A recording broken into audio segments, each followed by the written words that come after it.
Olá a todos, prazer estar aqui para o podcast para discutir essa doença muito interessante que é o tumor neuroendócrino, mais especificamente as metástases hepáticas.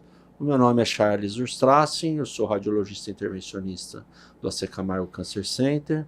Eu gostaria de apresentar meus dois amigos, o primeiro o Dr. Rodrigo Taboada, que é oncologista clínico do AC Camargo, e o Dr. Felipe Coimbra, que é head da cirurgia abdominal também do AC Camargo. Então a gente trouxe um caso clínico para a gente discutir as nuances dessa doença e poder também dar alguns insights do que a gente acha na condução desse tratamento.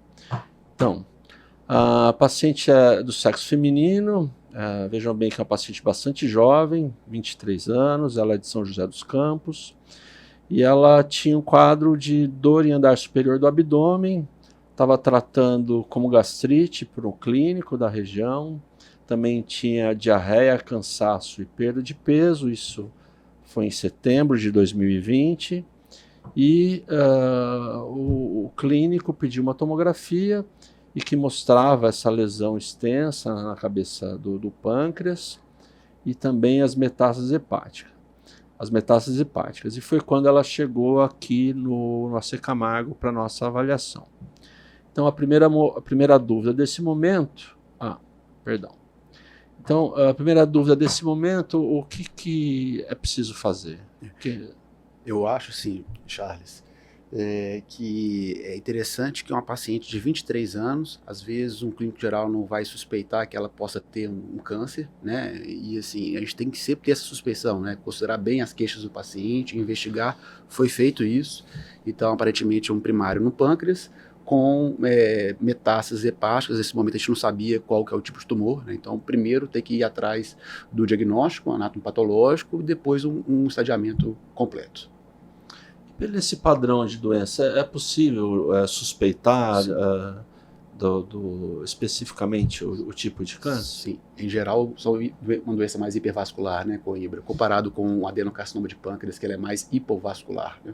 Isso, acho que o Dr. Rodrigo comentou aqui um dado importante, que é o diagnóstico tardio dessas doenças. Normalmente demoram assim, meses, anos, né, até se chegar à confirmação diagnóstica. Acho que para os cirurgiões, clínicos gerais, né, e quem não trata câncer no dia a dia, lembrar de sintomas persistentes ou associados com fadiga, perda de peso, que não são esclarecidos com exames mais simples como endoscopia, ultrassom, sempre realizar um exame mais aprofundado e valorizar bastante as queixas do paciente, né? E eu acho que a imagem realmente aqui é fundamental. Normalmente um tumor neuroendócrino espera uma lesão hipervascular e não é tão infrequente, né, Rodrigo? A gente encontrar um primário já metastático. Isso, no caso do pâncreas, é bem comum encontrar alguns nódulos hepáticos já, então é uma situação bem realista mesmo, né? Exato. Então, o primeiro exame que foi pedido foi uma biópsia, e a biópsia foi da lesão hepática, porque ela é mais factível, mais simples de a gente conseguir uma amostra. E daí foi feito um diagnóstico de um tumor neuroendócrino, e especificamente tem um outro dado que ele tinha um KI67 de 15%. Perfeito. Né? E o que significa o KI67 de 30%? KI67 é uma proteína que ela aparece na célula na fase de multiplicação celular, na fase S e M. Então ela vai de menor que 1% a 100. Quanto maior é a proliferação daquele tumor. Existe uma heterogeneidade muito grande, intralesional e intertumoral em lesões distintas. Isso classifica o tumor menor do que 3 como grau 1, entre 3 e 20 grau 2, maior do que 3, grau 3. Então esse aí seria um tumor grau 2, e no grau 2 a gente subdivide os que tem KI67 maior do que 10%, entre 10 e 20. Então nesses casos, geralmente com relação ao estadiamento, me adiantando aqui, a gente acaba, se acesso, solicitar um PET galho, né, que ele avalia os receptores de somatostatina, né, como também, se factível, um PET FDG, porque são doenças que já têm um grau de proliferação um pouco maior. Isso nos daria alguma dica sobre o comportamento biológico dessa doença.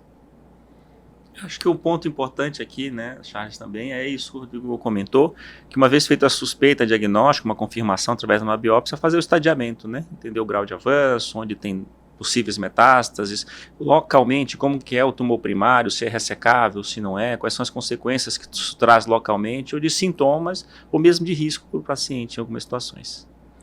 Em relação à questão do grau que a gente encontrou, é comum encontrar paciente que tem tumor de pâncreas com metástase hepática, esse grau, ou grau 2, ou Sim. grau 3? Sim. Como é que é? Sim, é Isso. boa questão, doutor Charles.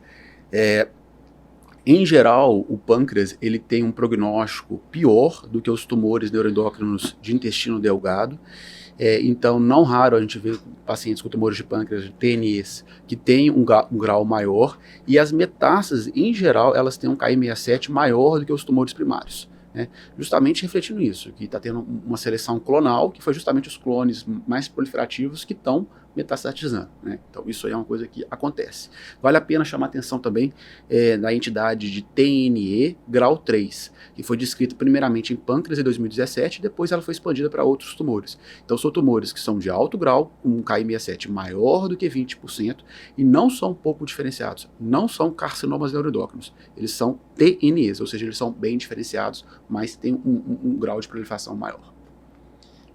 E aqui um comentário também, eu acho que isso vai definir também, vai ajudar bastante a definir a intenção de tratamento, né? E as opções de tratamento que a gente tem. A gente vai ter tempo, acho, para discutir se vai ser um tratamento focado mais em controle local, ou se vai ser mais sistêmico, Sim. ou a combinação disso tudo. Lembrando, exatamente, e aqui também adiantando, são esse tipo de doença, às vezes quando você tem um primário e você tem um comprometimento, em geral, hepático, de baixo volume, existe uma possibilidade de fazer cirurgia, né, até de início, né, considerando outros fatores, né, como, por exemplo, imagens funcionais, o Ki67, que é uma situação, às vezes, que na oncologia, quando se tratando de adenocarcinoma, em geral, não é muito bem a nossa primeira opção. Isso, considerando uma doença de baixo grau, né? Exato. De grau 1, grau 2. Exato. Então vamos para a sequência. O primeiro exame que foi pedido foi o PET. E aqui a gente vê a captação na lesão pancreática, a gente vê a captação nas lesões do fígado e também linfonodos abdominais. Então a gente tinha nesse momento, né, depois do exame, um tumor neuroendócrino de pâncreas grau 2, pelo Ki67 15%, uma lesão pancreática na causa do pâncreas de 79 milímetros, múltiplas lesões hepáticas, prováveis implantes peritoneais e pélvicos adjacentes ao ovário direito e alças intestinais e linfonodos nas cadeias ilíacas. Então, as dúvidas que vêm, né? Sim. Como é que vai ser o início do tratamento? São necessários outros exames de estadiamento? Em relação ao neuroendócrino, até a questão de ele produzir ou não hormônios, Sim. se ele é funcionante ou não funcionante, lembrando que ela tinha uma história de diarreia. Então, quais são as... Perfeito. Como se conduz a partir de agora? Como os tumores neuroendócrinos eles são muito heterogêneos, a gente tenta fazer várias classificações para poder detectar essa heterogeneidade, igual o Dr. Coimbra já comentou.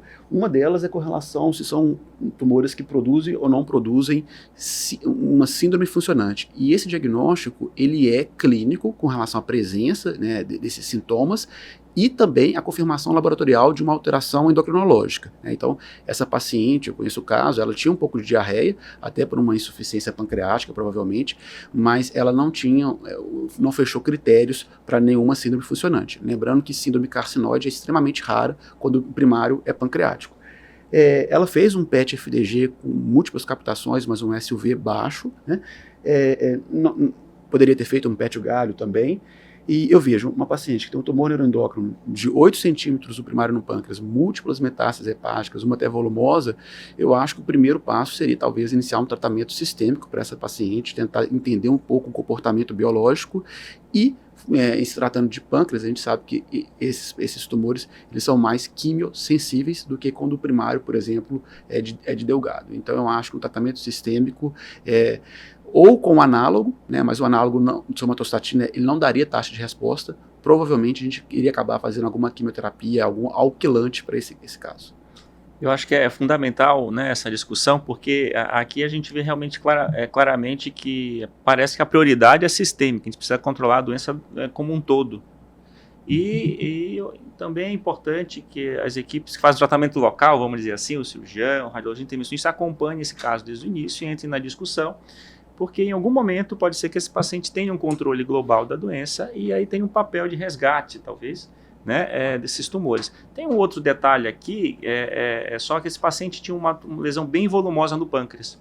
E, se eu não me engano, chegava a invadir a veia esplênica. Então, tinha algumas varizes importantes e um risco até de complicação local, com sangramento, com varizes de fundo gástrico, gastropatia hipertensiva, e que esse paciente talvez em algum momento precisasse de um tratamento local, apesar da doença sistêmica, independente disso, e ter essa possibilidade. Um outro ponto interessante é que o tratamento oncológico não é, às vezes, só a cirurgia, a químio, né?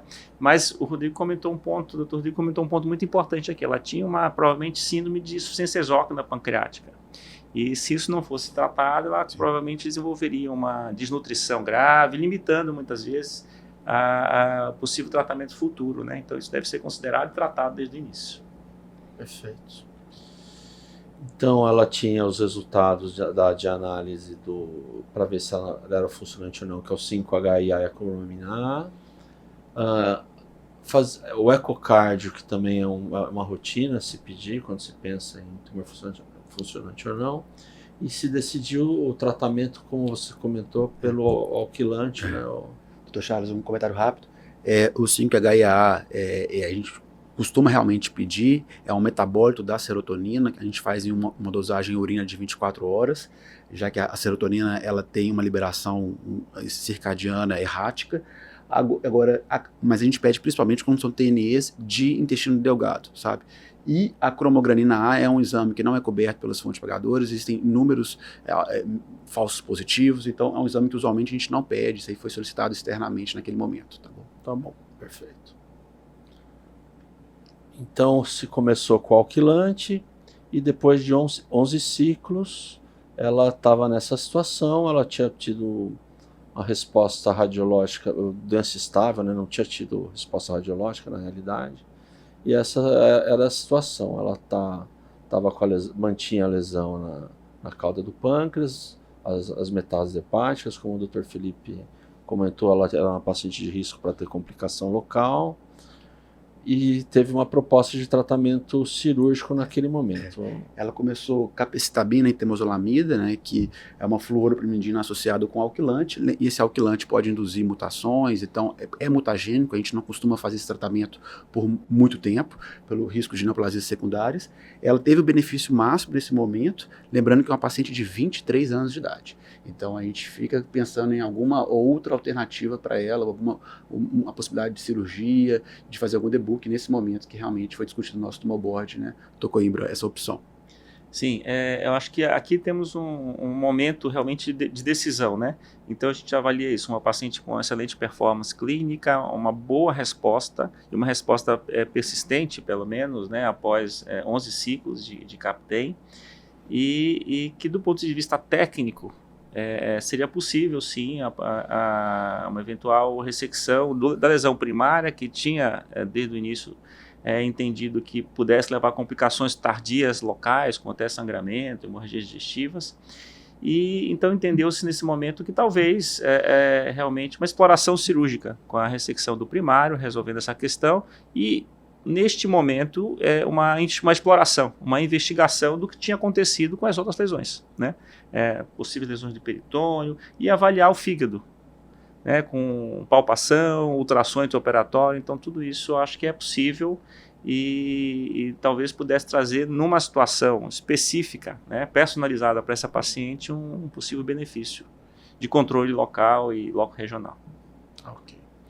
Podemos ir para o próximo slide? Claro. Bom, essa paciente foi submetida ao tratamento cirúrgico e foi feita uma pancreatectomia corpo-caudal, com esplenectomia, segmentectomias não regradas, principalmente no lobo hepático esquerdo, peritonelectomia pélvica, linfadenectomia ilíaca. Quer comentar? Isso, Chay. Então, realmente foi feita essa exploração, a ressecção da lesão primária. Tinha uma lesão grande, se não me engano, no caudado também. Foi feita uma limpeza pensando num primeiro tempo de uma cirurgia hepática. Então, são decisões de metástases, em situações de metástases hepáticas, que a gente tem que considerar quando são bilaterais, né? Será que o volume do fígado é suficiente de um lado, sem tirar o outro? Será que precisa fazer mecanismos para crescimento do fígado? Isso a gente vai poder discutir, eu acho, depois. Né? Então, aqui nesse momento, foi feita uma pancreatectomia, corpo caudal, com esplenectomia, linfadenectomia. Teve resposta, realmente, a impressão que teve resposta no peritônio, então foi feita uma peritonectomia pélvica, um índice de disseminação peritoneal abaixo de 6, então a gente considera pequeno, e com baixa morbidade, não ia acrescentar uma morbidade ao procedimento. Então foi dado o benefício da dúvida, então se essa paciente tem um controle sistêmico adequado, talvez tirar realmente lesões que pudessem progredir posteriormente e dessa forma fazer um controle local e loco-regional adequado. Né? Foi o que foi feito, acho que com uma boa evolução de pós-operatório. Uma dúvida, doutor Rodrigo, nesse momento ela precisa continuar com o tratamento sistêmico? E se sim, seria o mesmo agente ou seria necessário a mudança da agente? Sim. Se por acaso não foi possível tratar todos os pontos de doença, né, não estou falando não necessariamente até cirurgicamente, mas às vezes com alguma terapia loco-regional associada, em geral nós tendemos a manter alguma forma de tratamento sistêmico, que isso vai dar no mínimo um controle melhor de sobrevida livre de progressão para essa paciente. A grande dúvida é com qual. Né, e aí a evidência é pouca. Né, então, se ela usou capecitabina e temozolomida, a temozolomida com certeza a gente iria retirar. Né, então, alguns colegas fazem capecitabina de manutenção. Se ela tem uma captação alta no PET galho, uma outra opção, por exemplo, seria fazer um análogo de somatostatina. Né, um tratamento, dar um certo descanso para a medula dela, fazer um tratamento um pouco mais gentil, que seria um análogo de somatostatina de manutenção, nesse cenário. Então, vamos continuar. Então, ela fez a cirurgia, as margens estavam livres e também se reavaliou o Ki67, que estava positivo em cerca de 3% das células neoplásicas. Então a gente já comentou, tinha doença hepática residual, que fazer manter o tratamento sistêmico. Acho que um detalhe, doutor Charles, também é que foi feita a avaliação de uma possível continuidade do tratamento cirúrgico depois da cirurgia. Então viu que realmente restou doença no fígado. Sim. E que talvez pudesse ser possível uma ressecção completa da doença macroscópica, obviamente, do fígado num segundo momento. Não seria possível tudo nesse momento, porque o volume do fígado esquerdo seria muito pequeno e a cirurgia também seria muito extensa. Né? Lembrando que a história dessa paciente começou em 2020, e aqui aí já está em 2022, Exatamente. 2 anos, então isso nos dá... 2 anos de controle sistêmico da doença. Exato. E, doutor Felipe, nessa situação, né, ela já tinha operado o pâncreas, tinha retirado uns nódulos do fígado, a proposta do cirurgião era complementar a cirurgia do fígado, a hepatectomia direita. Quais são os cuidados necessários para esse tipo de proposição? Porque o lobo esquerdo ele pode estar reduzido pela cirurgia ou anatomicamente pode estar reduzido. Qual que é a estratégia? Aqui eu acho que é interessante a gente entender, restadiar esse paciente, ter certeza, pelo menos pelos melhores exames, que não há doença extrahepática, né, que esteja comprometendo o controle sistêmico da doença, avaliar o volume do fígado e ter essa realmente discussão multidisciplinar, né, com radiologia, oncologia, com radiologia intervencionista e entender, além da volumetria hepática. Normalmente a gente tem que fazer a volumetria hepática do que o lado que a gente imagina que vai tirar, do fígado total, obviamente, e o que a gente chama do fígado remanescente futuro. É aquilo que a gente planeja deixar. E entender se é baseado nos volumes. Normalmente a gente considera acima de 25%, 30%, depende da quantidade de quimio e outros fatores prognósticos relacionados a possível risco de insuficiência hepática no pós-operatório, que é a principal causa de complicações de mortalidade quando isso não é possível. Né? Eu imagino até que o biotipo da pessoa, se ela é mais obesa ou não. Isso, exatamente. Então a gente tem que fazer essa proporção também, Sim. não só o volume que fica do fígado em relação ao fígado total, mas do peso da área de superfície corpórea com uma medida adequada de fígado remanescente, né, para a gente evitar esse risco de insuficiência hepática. E a gente tem estratégias, né, que a radiologia intervencionista acho que pode nos ajudar bastante, tem estratégias cirúrgicas e estratégias com radiologia intervencionista, que é o que a gente mais usa. Né, Charles? Até se você podia comentar sobre isso, quando a gente imagina que um fígado esquerdo está pequeno, não vai ser um volume suficiente, a possibilidade de embolização portal, embolização de segmento 4, deprivação venosa, né? Então a gente tem várias técnicas e técnicas durante a cirurgia, se for um achado cirúrgico, que a gente não espere antes, eventualmente até durante a cirurgia. Até provoquei essa pergunta para poder entrar na entrevista. E, bom, é isso mesmo que você comentou. A gente calcula a volumetria, o radiologista faz a avaliação da imagem e calcula os volumes do remanescente hepático e do fígado total e faz o cálculo de proporção, né? A gente sabe que se o paciente não fez muita quimioterapia ou quimioterapia, 20% apenas é necessário. Se fez quimioterapia, que é o caso, 30%. Agora, se o paciente tem cirrose ou doença hepática crônica, ele precisa um pouco mais de volume, de 40%. E tem as técnicas percutâneas para se iniciar a hipertrofia hepática antes da cirurgia, para justamente reduzir o risco da insuficiência hepática pós-operatória, que é uma situação muito complicada, porque não tem muito o que se fazer se ela se apresenta. Então é uma forma até de trazer para uma situação de ressecabilidade uma paciente que antes era irressecável por conta do volume. Então, eu acho que esse é um ponto importante, Charles. A gente está transformando um paciente sem chances de ressecção, né, através de tecnologia e procedimentos específicos, numa possibilidade de tratamento até potencialmente curativo, né, ou de uma ressecção realmente com potencial de ressecção completa das lesões visíveis. E esse ponto é importante, porque se a gente está falando, às vezes, uma doença que ela é metastática e que, às vezes, tem um prognóstico um pouco maior, estratégias que possam deixar esse paciente livre de um tratamento sistêmico mais agressivo, que possa dar uma sobrevida livre de progressão, são benefícios pequenos que vão se somando ao longo do tempo, né? Então são estratégias que a gente tem que tentar sempre ter esse objetivo em frente. Então, e das técnicas que a gente tem para fazer isso é a embolização do ramo direito da veia porta, né, que a gente faz um acesso percutâneo na veia porta, e a embolização com agentes de oclusão, e a novidade é embolizar também a veia hepática, que o bloqueio da veia hepática causa congestão na área doente, e a área doente ela entra em atrofia por congestão, necrose hepatocítica, e se já estimula a hipertrofia do remanescente. Então, a vantagem de embolizar a veia hepática junto é você ter um tempo de hipertrofia mais curto e uma hipertrofia mais robusta, de maior volume, né? Interessante, assim, a gente tem um bom resultado, né, com a equipe, lá no Secamar, com você, e mais recentemente que a gente começou a explorar, né, a embolização da veia suprahepática também, e tem aumentado a possibilidade de hipertrofia nesses casos realmente limítrofes para ressecção. Sem dúvida. E, bom, nesse caso foi estabelecida uma estratégia cirúrgica, né, Dr. Felipe? Na verdade, assim, foi feita uma avaliação inicial e tinha um limite de volume que se entendeu ser adequado. Então, o paciente tinha tido uma hipertrofia inicial, sem embolização. Na verdade, o fígado, pelo volume do fígado remanescente, seria adequado. No entanto, no intraoperatório, foi identificado que o fígado talvez não fosse adequado, ou teve essa dúvida da equipe cirúrgica nesse momento.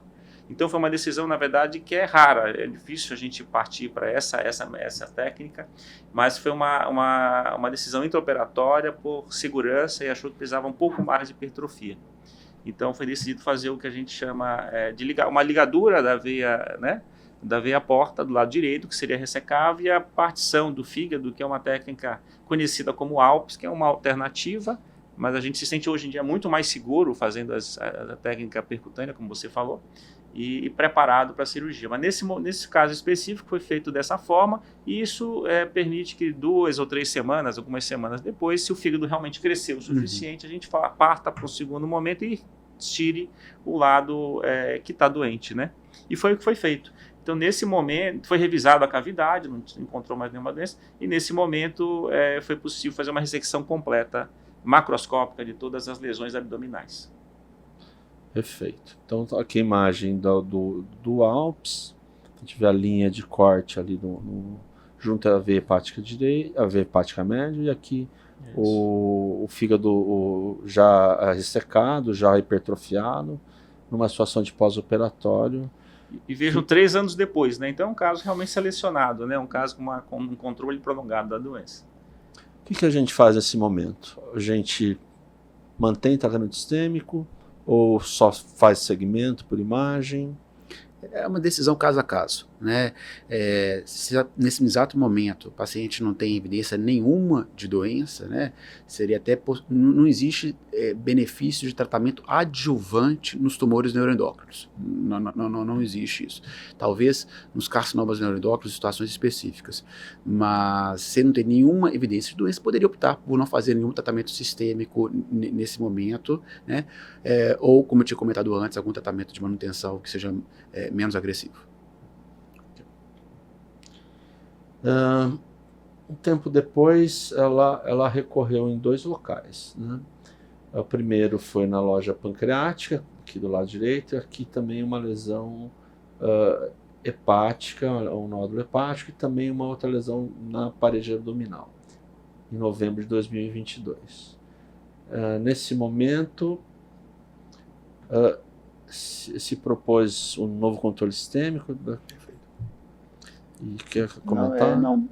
Tinha tido um benefício com capecitabina, com captem, temozolomida antes, fez todo esse procedimento cirúrgico, então assim, achou-se que já que teve um benefício em algum primeiro momento, vamos tentar a mesma estratégia novamente. Tá bom. E bom, em abril de 2023, então passaram 6 meses, houve progressão da doença hepática e peritoneal. E nesse momento, Dr. Rodrigo, a gente fez a cirurgia, propôs reexpor a medicação anterior, tempo depois ela progrediu doença, qual que é o ajuste? O que pensa o oncologista?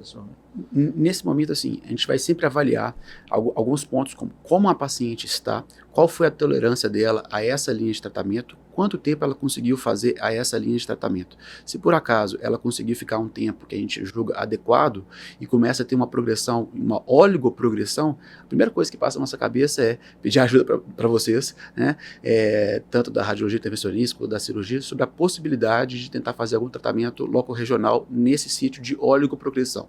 Se for uma progressão sistêmica, aí o que passa realmente é trocar uma linha de tratamento sistêmico. E foi proposto Sutent como segunda linha paliativa. Sutent é o sunitinib, é o inibidor de tirosina quinase que tem aprovação para tumores neuroendócrinos de origem pancreática. Bom, ela tratou com Sutent, controlou a doença como um todo, e daí ela apresentou esse crescimento da lesão hepática. Você gostaria de comentar o que significa uma oligoprogressão? Sim. E qual a oportunidade Sim. do paciente que tem oligoprogressão? Exato. Não existe uma definição muito clara, geralmente são pequenas progressões de 2, 3 pontos de metástase, até em um órgão principalmente, mas no máximo 2 órgãos, e o que biologicamente a gente pensa que tem algum clone ali resistente ao tratamento que está escapando.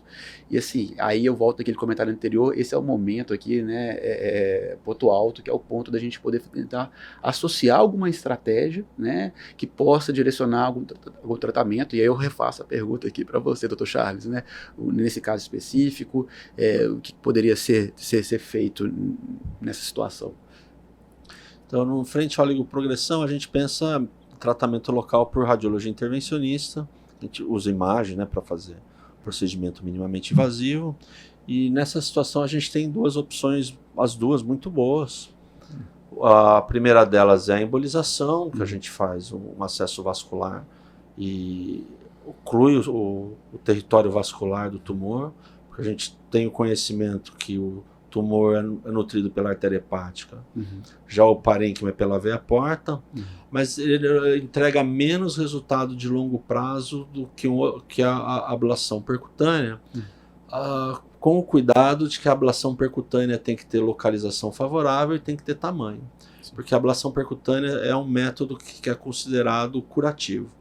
Mas para ser curativo, ela precisa da margem, então a lesão ela tem que ser menor que 3 centímetros, que era o caso dessa paciente. A gente tem o procedimento clássico, que é a ablação por radiofrequência, mas a gente tem agora as agulhas novas de micro-ondas, que elas dão mais calor, de forma mais sustentada, mais rápida. E com relação à embolização, fazer uma embolização simples, uma embolização com químio, como é que fica isso assim, na prática?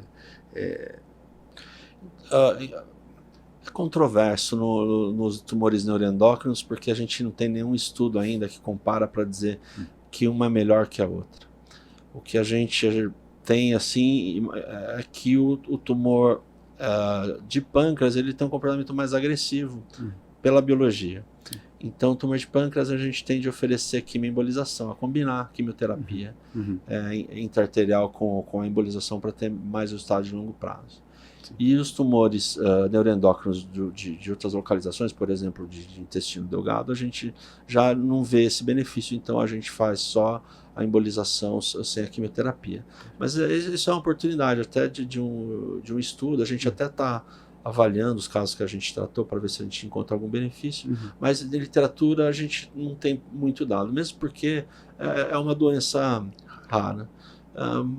Por acaso, como a gente está numa instituição de referência para tratamento oncológico, a gente tem volume e a gente tem algumas opiniões a respeito disso, pelo que a gente viveu na instituição nesses anos.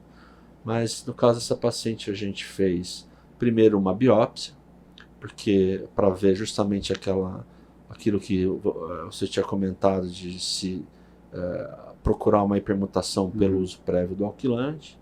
E também a ablação, aqui o resultado da tomografia pós-ablação, mostrando a área de ablação com a margem para realmente erradicar. É claro que tem o risco de recorrer no local, mas erradicar aquela lesão que estava crescendo em detrimento das outras que estavam indo bem com a quimioterapia. Então, a conclusão foi que era um tumor neuroendócrino com Ki67 de 10%, então não tinha mudado o grau e segue o jogo, né? Exato. E aí, eventualmente progrediu, e aí foi proposto uma nova linha de tratamento com everolimo, que é um inibidor de mTOR, que está aprovado nessas situações tanto para primário de pâncreas, primário pulmonar, primário de intestino delgado também. Um medicamento algo tóxico, né, que a gente tem que ficar atento à questão de pneumonite, mucosite, infecções secundárias, rash, etc. Numa situação de progressão hepática, o cirurgião considera reoperar, a depender do padrão de progressão?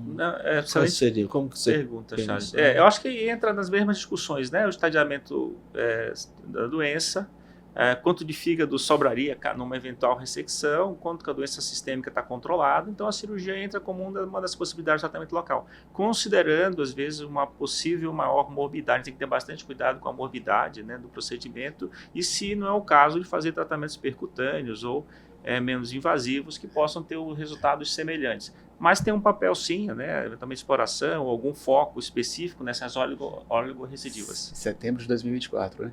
Já 4 anos e meio de evolução, então reforçando, né, a importância de sempre pensar, reconsiderar a abordagem cirúrgica. Então, considerando uma doença um pouco mais dolente, biologicamente testada, com tratamentos sistêmicos que foram eficientes, então a cirurgia sim pode ter um papel de controle local nessas situações.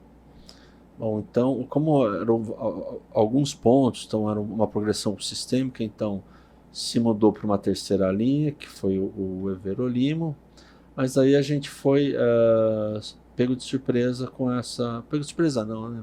Se detectou que ela também tinha uma lesão próxima ao ovário, e daí se considerou de novo a exploração cirúrgica, né? E qual foi o racional dela? Aqui era isso, uma suspeita de uma recidiva local, no ovário, né, e que poderia causar, funcionando semelhante ao que Krukenberg, que cresce às vezes, que é um santuário, que às vezes não responde tanto. Ela tinha sintomas, então foi operada, e com pequenos implantes ao redor do ovário, também, se eu não me engano, nucleado uma lesão que estava próxima, estava na loja pancreática. Então, novamente, ela ficou com um controle abdominal, macroscópico adequado após essas ressecções e com uma boa evolução de recuperação cirúrgica. E daí, quando se veio a patologia, né, daí a gente foi pego de surpresa com Ki67 de 35%, né,